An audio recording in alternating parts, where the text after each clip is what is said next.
அரசியலில் நிரந்தர எதிரியும் இல்லை, நிரந்தர நண்பனும் இல்லை. ஒவ்வொரு முறை தேர்தல் வரும் பொழுதும் மக்களை மேலும் மேலும் முட்டாளாக்க வேண்டும் என்று நினைக்கும் அரசியல் வியாபாரிகள் சொல்லும் வசனம் இது. இதில் என்ன கொடுமை என்றால், பல ஆண்டுகளாக இதனை காதில் கேட்டு கேட்டு நாமும் இதனை தவறே இல்லை என்று ஏற்றுக்கொள்ளும் மனோநிலைக்கு வந்துவிட்டோம். பொதுவாக அரசியல்வாதிகளின் பலமே இதுதான். தவறான தத்துவங்களை கூட இதமாக பேசி நம்மை நம்பும்படி செய்து விடுவார்கள். நாமும் அதை நம்பிக்கொண்டு அவர்கள் பின்னால் ஓடுவோம். அந்த கீழ்த்தரமான அரசியல் யுக்திகளில் ஒன்றுதான் அரசியலில் நிரந்தர எதிரியும் இல்லை, நண்பனும் இல்லை என்று கூறுவது. கொள்கைக்காக கூடுகின்றோம், கோட்பாட்டிற்காக உயிரையும் விடுவோம் என்று தொண்டை கிழிய கத்துபவர்கள் எல்லாம் திடீரென்று தங்கள் கொள்கைக்கு நேர் எதிரான கட்சிகளோடு தேர்தல் கூட்டணி வைப்பார்கள். அப்பொழுது நாம் அதிர்ச்சி அடையக்கூடாது, கேள்வி கேட்கக்கூடாது, கோபமடையக்கூடாது. அரசியல் இதெல்லாம் சாதாரணமப்பா என்று மீம்ஸ் போட்டு சிரித்தபடி கடந்து சென்று விட வேண்டும். வேறு வகையாக சொல்வதானால் சூடு சுரணை இல்லாமல் கடந்து செல்ல வேண்டும். அரசியலில் நுழைந்துவிட்டால் மணம் கொள்ளை மாஃபியாக்கள் வாழும் வள்ளல்கள் என்று பெயரெடுத்து விடுவார்கள். மாணவர்களை கல்வி கட்டணம் என்ற பெயரில் உறிஞ்சி குடிக்கும் கயவர்கள் எல்லாம் கல்வி தந்தையாகி விடுவார்கள். காசுக்காக கூலிப்படை வேலை செய்பவர்கள் மாவீரன் என்ற பெயரோடு உலா வருவார்கள். எங்கள் குலசிங்கமை என்று துதிபாடி பதாகைகள் வைக்கப்படும். இன்னும் உலகில் உள்ள அனைத்து அயோக்கியத்தனங்களையும் செய்பவர்களுக்கு, கயமைகளை செய்பவர்களுக்கு அரசியலுக்குள் நுழைந்துவிட்டால் ஆகச்சிறந்த அடைமொழி கிடைத்துவிடும். நாமும் கண்களை உயர்த்தி புருவத்தை தூக்கி அதை கண்டு வியந்து போவோம்.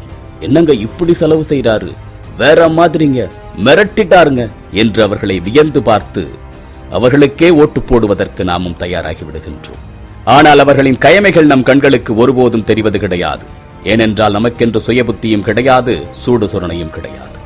என் சாதிக்காக கட்சி தொடங்கினேன், என் சமூகத்தின் நன்மைக்காக கட்சி தொடங்கினேன் என்று கூறிக்கொண்டு அப்பாவி மக்களை எல்லாம் தங்கள் அரசியல் சதுரங்க வேட்டைக்கு காவு கொடுத்தவர்கள் எல்லாம் இன்று அரசியல் தலைவர்கள். 25-30 ஆண்டுகளுக்கு முன்பு உங்கள் சாதிய தலைவர்களின் சொத்து மதிப்பு என்னவாக இருந்தது?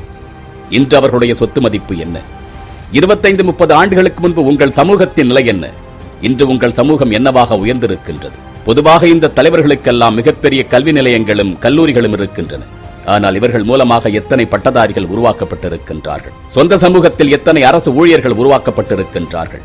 மருத்துவர்கள், பொறியாளர்கள், அந்தந்த சமூகத்தில் எத்தனை பேரை இவர்கள் உருவாக்கி இருக்கின்றார்கள்? இவற்றையெல்லாம் நாம் ஒருபோதும் யோசிக்க மாட்டோம். ஆனால் எங்களின் குலசாமியை என்று ஊரை மறைத்து பதாகைகள் வைப்போம். ஏனென்றால் நமக்கு தான் சுய புத்தியும் சூடு சுரணைகளும் கிடையாது. மதுவிலக்கு மற்றும் ஆயத்தீர்வை துறை என்று ஒரு துறை இருக்கின்றது. அதற்கு அமைச்சர் இருக்கின்றார். இந்த பெயரை கேட்டதும் இந்த துறைதான் மதுவிலக்கை, போதைக்கு எதிரான செயல்பாடுகளை கட்டமைக்கக்கூடிய துறை என்று தோன்றலாம். ஆனால் மதுவிலக்கு மற்றும் ஆயத்தீர்வை துறைதான் டாஸ்மார்க் எப்படி செயல்பட வேண்டும் என்று வரையறுக்கின்றது. எப்படியெல்லாம் வணிகம் செய்ய வேண்டும், எதையெல்லாம் செய்ய வேண்டும், எதையெல்லாம் செய்யக்கூடாது என்று தாய்வுள்ளத்தோடு டாஸ்மார்க்கை அதுதான் கட்டுப்படுத்துகின்றது. ஆனால் நமக்கு இதை பற்றியெல்லாம் கவலை கிடையாது. யார் எதை கொள்ளையடித்தால் நமக்கென்ன? நமக்கும் அதற்கும் என்ன தொடர்பு இருக்கின்றது? நம்முடைய வேலையெல்லாம் வாரம் முழுவதும் யாருக்காக உழைக்கின்றோம், எதற்காக உழைக்கின்றோம் என்று தெரியாமலே டார்கெட்டை நோக்கி ஓடிக்கொண்டே இருக்க வேண்டும். சனி ஞாயிறு விடுமுறை கிடைக்கும் பொழுது முடிந்தால் அவுட்டிங், முடியாவிட்டால் ரவுண்டிங். சண்டேல பிரியாணி, சாயங்காலம் சினிமா, அவ்வப்போது சமூக வலைதளங்களில் அரட்டை. இவை தவிர நமக்கு வேறு எதுவும் தெரியாது. ஏனென்றால் நமக்கு இதற்கும் எந்த தொடர்பும் கிடையாது. மூளை மழுங்கி சிந்தனைகள் சிதறடிக்கப்பட்டுக் கொண்டிருக்கின்ற அன்பு தமிழ் சமூகமே, இங்கு கூட்டணி வைத்துக் கொண்டு கொள்ளையடித்துக் கொண்டிருப்பவர்களும், கொள்ளையடிக்க முடியவில்லையே என்று தவித்து தடுமாறி கொண்டிருப்பவர்களும் நம்முடைய காசை தான் கொள்ளையடிக்க துடித்துக் கொண்டிருக்கின்றார்கள் என்பதை புரிந்து கொள்ளுங்கள். ஒரு தீப்பெட்டி வாங்கினால் கூட அதற்காக நாம் வரி செலுத்துகின்றோம். பேருந்தில் எடுக்கும் 10 ரூபாய் கட்டணம், மளிகை பொருட்கள், உணவுப் பொருட்கள், துணிகள், காலணிகள், ரீசார்ஜ், எரிபொருள், உணவகம், திரையரங்கம் என்று நாம் செலவு செய்யக்கூடிய ஒவ்வொரு செயல்பாடுகளிலும் நேரடியாக மறைமுகமாக நாம் வரி செலுத்துகின்றோம். அந்த வரியில் தான் ஒரு நாடே செயல்பட்டுக் கொண்டிருக்கின்றது. உங்கள் தெருவுக்கு சாலை போட வேண்டும் என்று திட்டமிட்டால் அதற்காக ஒதுக்கப்படுகின்ற தொகை என்பது உங்களுடைய வரியிலிருந்து தான் ஒதுக்கப்படுகின்றது. உங்கள் சாலையில் எந்த மின் விளக்குகளை எரியவிட வேண்டும் என்பதும் உங்களுடைய வரி பணத்தை கொண்டுதான் திட்டமிடப்படுகின்றது. இங்கு நடைமுறைப்படுத்தக்கூடிய அத்தனை கட்டமைப்புகளும், மக்களுக்காக செயல்படுத்தப்படும் அனைத்து நலத்திட்டங்களும், மக்களுக்காக செலவிடப்படும் ஒவ்வொரு தொகையும் நம்முடைய வரி பணத்திலிருந்து தான் செலவிடப்படுகின்றது. அது உங்களுடைய தொகை, என்னுடைய தொகை. நாம் ஒவ்வொருவரும் 1 ரூபாய், 10 ரூபாய், 100 ரூபாய், ஏன் லட்ச ரூபாய் என்று படிப்படியாக நாம் குவித்து கொடுத்த பணம் அது. 10 காசு தொடங்கி பல லட்சம் வரை நாம் செலுத்துகின்ற வரித்தொகை. அதை ஒருவன் நம் கண்முன்னே கொள்ளையடிக்கும் பொழுது, அதை ஒருவன் நம் கண்முன்னே சுரண்டி எடுத்துக் கொள்ளும் பொழுது, ஏன் அது பற்றிய கோபம் உங்களுக்கு கொஞ்சம் கூட வருவது இல்லை? நம்முடைய வங்கிக் கணக்கில் இருந்து காரணம் தெரியாமல் 100 ரூபாயை பிடித்து விட்டால் எவ்வளவு கோபம் வருகின்றது நமக்கு. ஆனால் உங்களுக்கு சொந்தமான 100 கோடி ரூபாய் காசை ஒருவன் கொள்ளையடிக்கும் பொழுது ஏன் உங்களுக்கு கோபம் வருவது இல்லை? காய்கறி கடையில் காய்கறி வாங்கும் பொழுது 5 ரூபாயை கூடுதலாக கணக்கு போட்டு விட்டால் கொடுத்து விட்டு வந்து விடுவீர்களா? அல்லது வாங்கி வந்த காய்கறிகளில் ஏதாவது சொத்தையாக இருக்கின்றது, சரியில்லாமல் இருந்து விட்டது என்றால் அப்படியே விட்டு விடுவீர்களா? 10 ரூபாய், 20 ரூபாய், 100 ரூபாய் என்பதற்கெல்லாம் கணக்கு பார்க்கின்ற நாம் கோடி கோடியாக நம்முடைய பணம் கொள்ளையடிக்கப்படும் பொழுது மட்டும் ஏன் வேடிக்கை பார்த்துக் கொண்டிருக்கின்றோம்? இதையெல்லாம் நாம் பேசத் தொடங்கினால், இதை பற்றி நாம் கருத்து தெரிவித்தால், எந்த அனுபவமும் எதை பற்றிய சிந்தனையும் இல்லாத ஒரு மனிதரை கொண்டு வந்து அவருக்கும் ஒரு வாய்ப்பு கொடுப்போமே என்று பெருந்தன்மையாக கூறுகின்றீர்கள். அறிவில்லை நமக்கு?